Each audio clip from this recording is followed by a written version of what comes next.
Hi.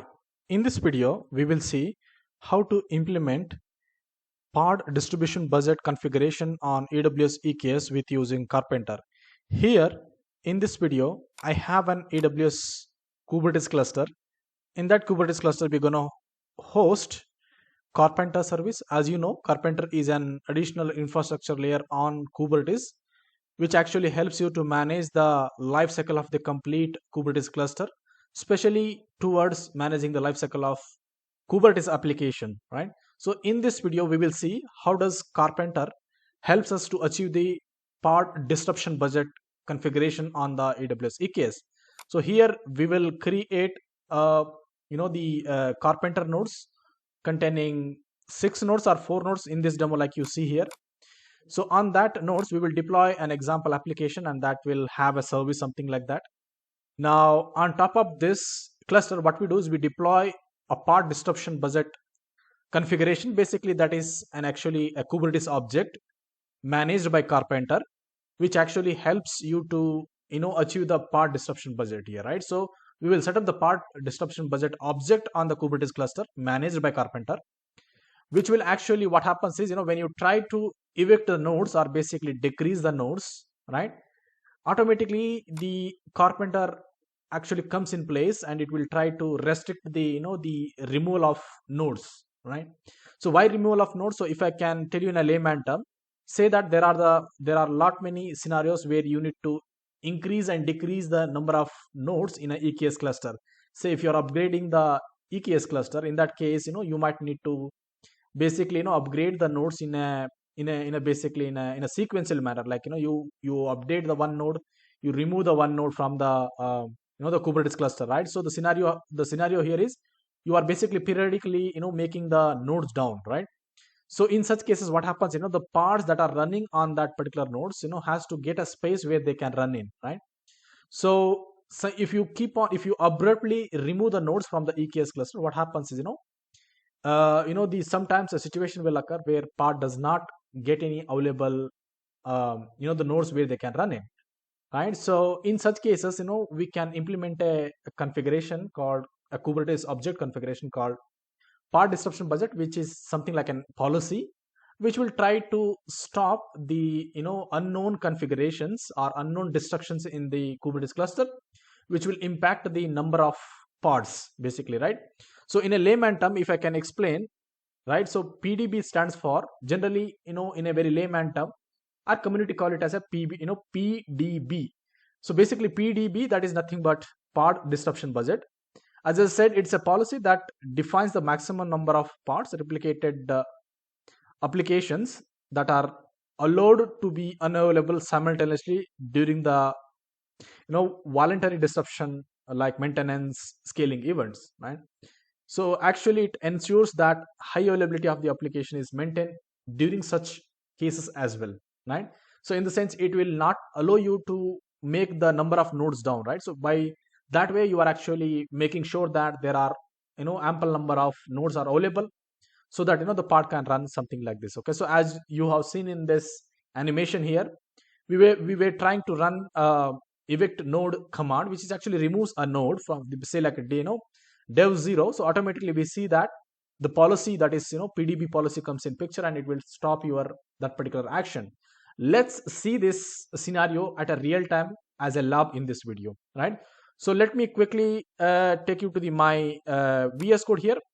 So I have already simulated the lab session here. What I do is I'm going to walk you through these commands, and which will actually help you to understand how does the pod basically pod PDB, that is pod disruption, the budget comes in picture and tries to helps you to achieve the required availability here, right? So for that case, what I have did is I have already articulated a folder called AWS EKS Karpenter, because here the infrastructure layer which is actually orchestrating the PDB is Karpenter. So in that case, so here prerequisite is you need to have the EKS cluster. In that EKS cluster, you need to install the Karpenter infrastructure layer. Remember that Karpenter is nothing but is another the Kubernetes application altogether, but that has the capability to orchestrate your application lifecycle, and that's the reason we call it as a additional infrastructure layer on the Kubernetes to orchestrate your application lifecycle management. right? So now we will see how does the PDB is helping us here, right? So first is, as here I have articulated that, so first you need to have the EKS cluster up and running fine. So what did I do here is basically, let me quickly walk you through these commands as soon as possible, and then we will try to see the real time, right? So how does that PDB works in the Kubernetes cluster? So here I'm setting the context of my AWS account, so with using the CLI here. Note that I'm using Windows and I'm using the AWS CLI to mimic the scenario here. So we have a AWS configure command that is actually set the context of my AWS account. Then validating the context by running the command AWS STS get caller identity. Then what I'm doing is I'm creating my EKS cluster with using the EKSCTL utility. So here EKSCTL becomes basically, it's a EKS command line utility. You need to install this CLI in your system, and then only you can use the EKSCTL command for your information. It actually takes the cluster.yaml. This is basically a definition of your cluster. So how does your cluster has to be defined? So here you see that it is basically EKSCTL, and then it actually creates a Kubernetes with this name, right? And then you see that it actually it has the service account, something like this. It's creating the node group with this name, and it is in that node group basically, which is a the in place node group, or whenever you spin up a cluster, this node group will be available. In that one you have a minimum node size of 2, and then maximum is 4, right? I'm choosing T2 extra large as the the instance type. So it took me nearby 5 to 7 minutes, and you see that my EKS cluster got created. So let's go to the next command. So remember that I'm walking you through the commands step by step. If you are trying to mimic this in your system, or when you are trying to learn this, try to follow the same thing. Okay. So once the EKS cluster is created, it says that the Kubernetes US region is ready. So then what you do is so you're gonna run a command that is kubectl get node. So remember that kubectl is a command line utility to interact with the Kubernetes API server, and that utility also need to be installed in your system. This is my Windows, so I have installed the kubectl in my Windows system, and then I was able to communicate with the kubectl command with my API server, right?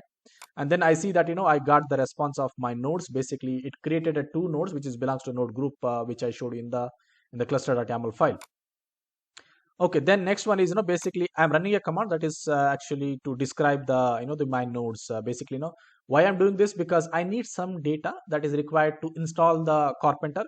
I'm not gonna go in a deeper like how to install the the Karpenter on the EKS cluster, then try to configure the PDB. So right, so let's quickly see how to install the the Karpenter, then we will see in detail how to enable the PDB and how does it works. So I did a describe of my a cluster where I wanted to copy this endpoint. So what I did is I copied that endpoint, and here in the help file.txt file, I'm setting these variables. It includes cluster name, region, account ID, cluster endpoint, AZ values, right? So for that case, I wanted an endpoint, so I run the command kubernetes describe, right? And then I got the input, right? Then what I did is I set the context. Basically, I set these variables which is needed to install the the Karpenter. So then we are deploying basically a CloudFormation template. So this is the CloudFormation template. So it creates a certain resources. You can watch in the details. Basically it creates a node rules, policies, certain queues, and certain event bridge rules which is needed for the Karpenter to work in. And so this is what we did in the next command. Yeah, and then you see that it will give you a response, something like that. And also if you go to your AWS EKS AWS account, so if I go to the AWS account and go to the CloudFormation, I do see that I have a 7 stacks. Remember that one stack is belongs to the the Karpenter, the basically this is the stack which I just now deployed, which creates the resources, that is IAM role and policy required for Karpenter to work in, right? So that is what it happened. Then next go to the next command, that is basically if I go to this one, the command is create IAM role and instance profile role. So remember that the Karpenter, which is basically present inside the Kubernetes cluster, it's an application, that is Kubernetes application in a layman term, that has to have the accessibility to the AWS account, right? And through how it has to be get the access through the IAM role, and that IAM role has to be elevated as an instance profile role. Through that it will communicate to the outside world of the EC2 machine, that is basically nodes. And for that sake, we are creating the instance profile like this, something this is what the command we are doing. Yeah. Okay. Yeah, so this is the third command, that is actually add the Karpenter node role to the AWS config max. So remember that. So as I said, so this one, okay. So basically This is the command. Okay, so this is the command. That is actually the CloudFormation deployment command is actually creating an IAM role and creating the instance profile for your information. So this is a correction basically which I need to explain here. And after that, we need to create a node role, and the node role should be added as a auth config map in the Kubernetes cluster. So that is what it happens in this command, that is ekctl create identity mapping, and these are all the parameters which actually creates the auth config map in the cluster, and which you can evaluate down the line, that is by running this command. When you run the command, that is kubectl describe config map, and then the namespace and the name of the config map, you should be able to see this kind of response. So remember that. So I always tell in my Kubernetes videos that especially in the Karpenter videos. So here you see that so basically here, so whenever you are actually creating the config map, just a small tip that make sure that you provide this single ticks here, single column, single quotes inside this string, because that is needed for the node role to work in as expected. Yeah, if you are not giving the codes, and this is if you are running from the Windows system, you might get the error, right? And when we describe the config map, you see that you should be able to see the groups and the permissions, username, something should be something like this. Yeah. All right. So with that, let's go to the next command. That is basically this. We did a describe that we are actually creating the Karpenter controller IAM role, right? So that is what been created here. We are actually creating an IAM service account. So if I go down the line, so you see that here we are actually creating the Karpenter controller role. So this is the Karpenter controller role creation has been approved here. Then we are creating the service account within the cluster, right? And that service account is been mapped here. If you see here, right?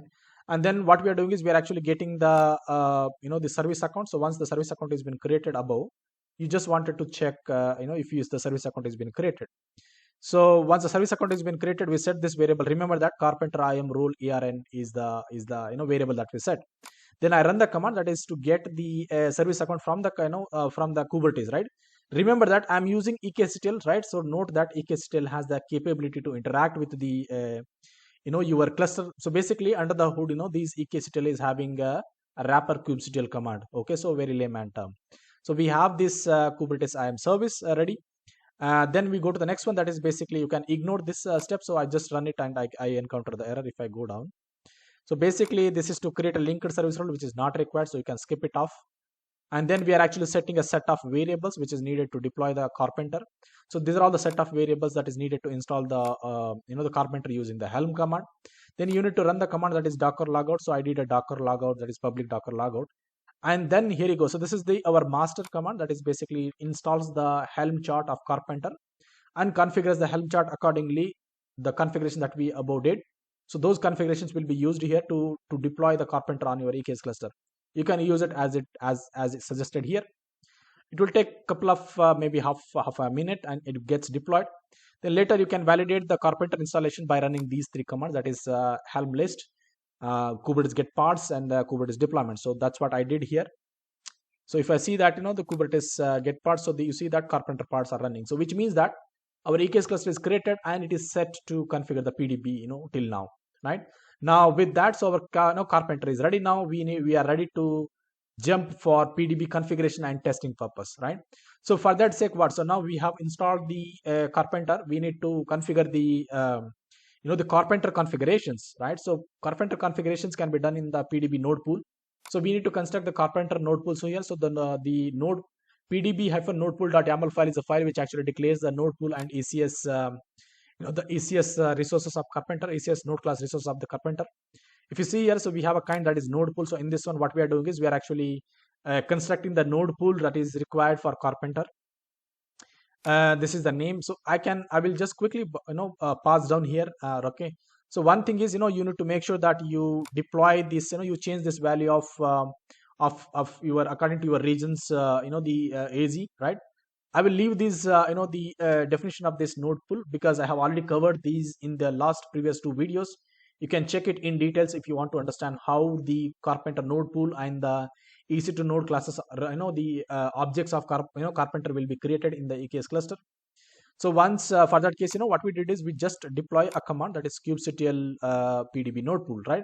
Remember that I'm doing a cdy because I have kept the separate folder for PDB. Underneath that, I have kept the resources required to mimic the PDB here. So we did run a command, that is kubectl apply PDB node pool, which actually creates the node pool and EC2 node classes in the EKS cluster that is needed to orchestrate the functionality of the Kubernetes. Here we are actually mimicking the PDB. Yeah, so this is what it happens. The next command is basically that is the pdb.yaml. So this is the basically heart of the demo. Remember here, so basically, as I said in the initial part of the video, that is where we were actually showing the animations.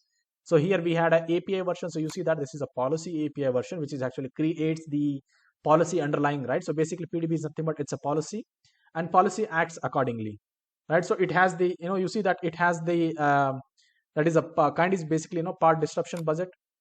And then in the metadata, you see that in the metadata we have a name and namespaces. So remember that what I did is I directly run a command, that is kubectl apply. I directly tried to deploy this, but it failed because I didn't have the Kubernetes namespace, that is workspace, work group, workshop. So so I got these many errors, right? So just to correct that, then I came here, that is as you see in the bottom of my screen here, if I can make a broader. So this is the kubectl create namespace, that is workspace. So I created a namespace called workshop, and then I deployed pdb.yaml file, which is nothing but which actually deploys the the policy required for pod disruption budget. So kind here is pod disruption budget, name is this. In the specification here, what is that specifying this policy has to do for us? It says that minimum available equal to 4, which means that there should be a minimum 4 nodes should be available, right, for any kind of deployment, something like that. In the sense, you see that if there is an deployment of an application with a key called app and value equal to inflate, that deployment should contain 4 nodes at minimum, right? That is what this definition is. So now we'll try to check this whether this policy works or not. How? We first deploy the application, and then we try to bring down the nodes so that so that it removes the the parts, and we will see the error, right? All right. So next one is we did apply this the PDB, right? So once the PDB is done, so next command is basically we are actually deploying our application. So you see that, so when you deploy an application, you do use the kind of, that is object, the Kubernetes object is deploy here.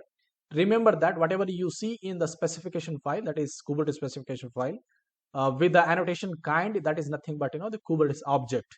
So the Kubernetes object here is deploy, and API version is this one. All right. So in the metadata, you see that we are giving the name of the deployment equal to inflate, and namespace is workspace, right? So if I open the PDB here, you see what we are doing is, if app is labeled as inflate, try to save it from the disruption. Okay, so let's see how does this disruption works here. So what we are doing is we are creating a 6th replica of that particular this deployment. It contains, you see that in the selector, make sure that you add this in the selector and in the template as well. So this is the match label equal to inflate, and in the template we also adding the match basically metadata labels. And in the specification down the line, which is basically where you are actually installing the or deploying the creating the parts out of an image, that is basically container image. So termination grace period is equal to 0 seconds, and then container definition, that is app, is this one. Resource definition is basically, this is basically high resource configurations, that is 1 giga memory, and then a gigabyte memory, and then 1 CPU core, right? And the node selector is basically the node which we created in the basically node pool. So in the node pool, if I go down, so here what we are doing is we are actually annotating our node group somewhere here. So we are actually node groups, that is node pool created by the Karpenter, that is EKS immersion team equal to, so basically the applications will be targeted to this particular node group. Yeah.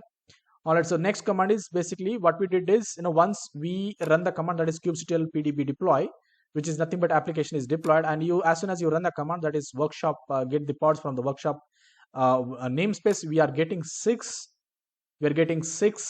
parts as per the definition. So if I go up to the PDB deploy, so in the PDB deploy, we said we have a replica of 6, right? Then what I did is I just run a command, that is kubectl get nodes, something like this, yeah, which actually what means that it will get all the nodes where label is being added, something like this, right? So we are getting these kind of 6 nodes bar being spun up, yeah. And then what I did is, I tried to went and run the command that is just to check the logs. If I go to the so this is the next command that is basically where we are actually trying to mimic the, basically trying to test the PDB. To test the PDB, what we do is we actually run a command called drain. So drain is the command which actually removes a node from the cluster, right? So basically Kubernetes drain, ignore the daemon set, and we are giving this as input. So when I try to run this command, this is basically the Linux system command. So I converted that Linux system command into Windows command. So you need to run the command something like this, yeah. So let's see, when I converted that command into a Windows command, that is kubectl drain, ignore daemon set, and in the parameters we are actually getting the nodes names, where the labels is equal to something like this, and select the last one, right? So what I'm doing is we are actually removing a node, right? So it randomly removes one node. If you see here, basically this is how it's not random. First it will list the all the nodes by command, that is Kubernetes get nodes by the label equal to EKS immersion team, and output equal to name. From the last one, it is picking this particular node, and it is basically cordoned, in the sense it removed like that, yeah. So, and it is basically drained. You see that, when I remove that, it got drained off, which is basically got removed. And after that, you see that we are actually doing the namespace. So what we are doing is we are actually checking the logs. In the logs, you should see a word called cordoned. Okay, so then which means that Karpenter is doing his job. Yeah. So you can try to search these logs; they should be there. And then what I did is, after some time, and after running the command, I did run that is a command that is called kubectl get pods, and suddenly I see that all these parts are started to running. You see that one pod is basically 2 minutes, which means that it is the pod which was there in the node. Now it got shifted into the existing nodes, right? So similarly, now this is the good case, in the sense basically the node pool had the node group nodes which has the capacity to host the Kubernetes pod, right? Then it got the space basically, right? Now you try to remove the nodes, which eventually becomes the the node group becomes the less for the resources needed to deploy the application, right? Say like you try to remove the 4 or 3 nodes in one shot, which means that it will have only 3 nodes, and 3 nodes are not enough to deploy the 6 parts, and each parts needs 1 GB memory, 1 GB CPU, sorry, 1 core CPU, which means generally to deploy the 6 replicas you need 6 GB memory and 6 GB 6 core processors, right? Now if you remove 3, what happens is you have a very less, basically less than the what is requirement, and eventually PDB has to come in picture, and it should stop us, right? Let's see the command, how does it happen. So the last command is basically to mimic the final scenario, right? So again I tried to run the command, that is basically I run the wrong command, yeah. So if I go down, then what I did is I tried to run this command, that is kubectl drain, ignore the daemon set, and try to remove the last 3 nodes, right? So it has listed these 3 nodes and tried to remove one, right? So you see that one node is ending with 154, 156, 2 not yeah. So 143, 206, 246. Okay, so if I go down, so it see that it actually drained the 143. This is this one, and then it's tried to basically it's evacuated. Yeah, so if you go down, yeah, so basically it tried to remove one, and when it tries to remove the other one, for example, say warning, right? So it's hit it to warning. So it has removed the basically, yeah, it's basically removing the pod as well. So when you drain it, basically it does all those operations, and suddenly it started to hit the error saying like error, right? It says when evacuating this particular pod, that is from the namespace workspace, cannot evict the pod because it is bound by bound by the, basically it cannot evict the pod as it is evacting from basically so it's throwing the error, in the sense it cannot do that because it is actually it is actually hitting the error, that is basically it violates the cannot evict the pod as it would be violating the pod disruption budget, right? So we will try to rerun the again, and I will show you the line time. So let me do Control Z. So let's try. So basically now this is the final part of the demo, that is see now. Okay, before this, let's try to run the command, that is kubectl get nodes. So currently I have a kubectl get nodes. If I say kubectl get nodes, So I have so many 8 nodes. Okay, so if I go back to the this one, so this is my the AWS account, so which where I was storing the all these Kubernetes cluster. So this is the Kubernetes cluster which I created in my AWS account, and currently the name is Karpenter demo. So in this Karpenter demo, so this is where we created a node group. So if you go to the compute, so we have a node group. So in that one default we have a 2, and then maximum it can go up to somewhere else. Yeah. And then if I go to the EC2 machine, so currently I have a 6 machines. Remember that I have a 8 machines, which is basically too much. I need to remove the resources as soon as possible.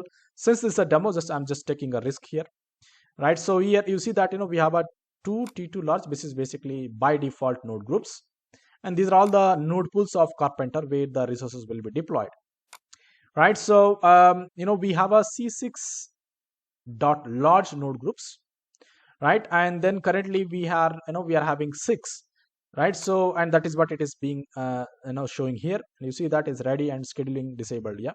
So basically it's removed in the sense I run the command, that is above command, we basically cordoned one, right?